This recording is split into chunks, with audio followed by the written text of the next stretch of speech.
Look, I understand if you're a perennial powerhouse like the Pittsburgh Steelers, albeit you ain't done shit in the last 2 years, but you're usually a perennial powerhouse. And I know this fucking phone keeps falling down. I'm using the Galaxy Mega because I don't want no one to call on this fucking other phone when I'm making a video. But I understand how you can be fucking really upset about what's transpired in Cleveland. And the Cincinnati Bengals too, I understand you gotta be pissed off because you guys have started making your mark. 2 of the last 3 years, you're in the playoffs, or maybe the last 3 years. I know for the last 3 years, you're in the playoffs, but your quarterback seems to morph into fucking Peyton Manning when the crunch time comes. And I understand the fucking phone keeps falling.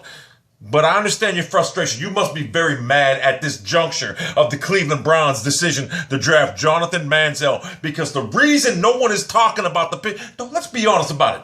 The whole NFL is talking about Johnny Manziel and the Cleveland Browns. Every time you turn on a national publication, you hand the Cleveland Browns and Johnny Manziel. Now, if you're the Cincinnati Bengals, you got to be thinking to yourself, we just won this division 3 years in a row, and no one talks about us. Could be because Johnny Manziel and the Cleveland Browns are going to be a powerhouse, or it could just be because you got a worse quarterback than fucking Peyton Manning in crunch time. If it's possible. And if you're a perennial powerhouse like the Pittsburgh Steelers, you're probably thinking to yourself, what do we got to do? I'll tell you what you got to do. You got to stop fucking letting Mike Tomlin ride fucking Cock LeBeau's coattails for the last 2 years.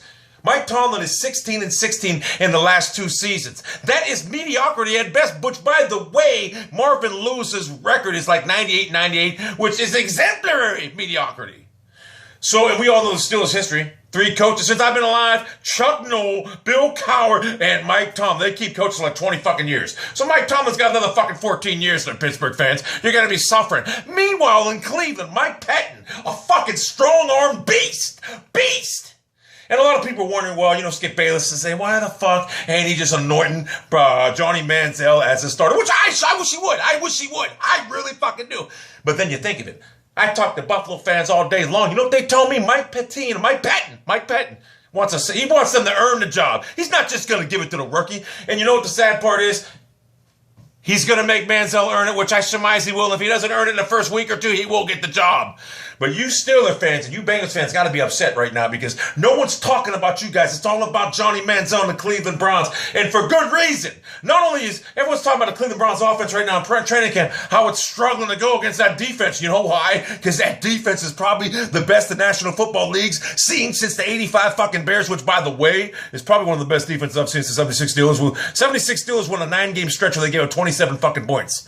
Even though I hate the Steelers, I will say this right now. That's an amazing feat. 27 points in 9 fucking games. Hats off to that fucking Steel Curtain back in the day. Which, by the way, Terry Bradshaw, how the fuck are you in the Hall of Fame? You fucking sucked. I mean, goddammit, you were a fucking perfect example of a fucking defense winning you fucking titles.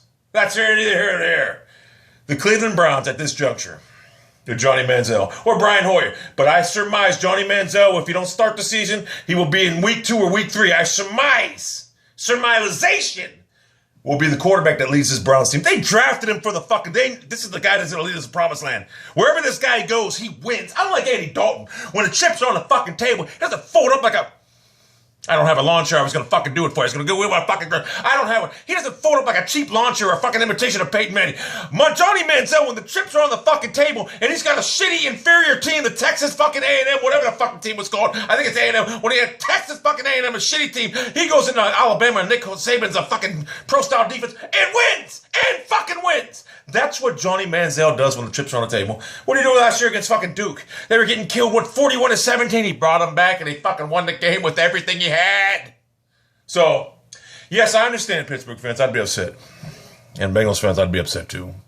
Because at this juncture, of all junctures beforehand and afterhand, you gotta wonder to yourself, it don't matter what you do from here on out.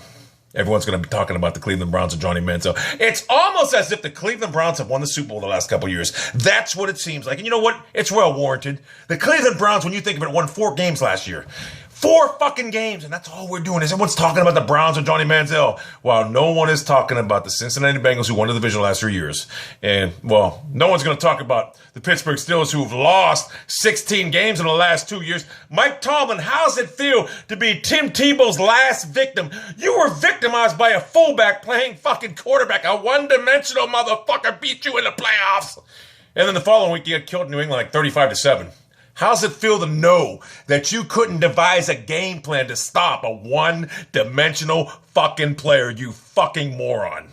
Well, that being said, Steelers fans, enjoy the next 14 years, while the Cleveland Browns should expect to win multiple fucking championships, 6 to 8 in the next 10 years. And after that, we'll be talking about the dynasty of the fucking millennium with the Cleveland Browns. Because it's on. Johnny Manziel's the fucking future of football.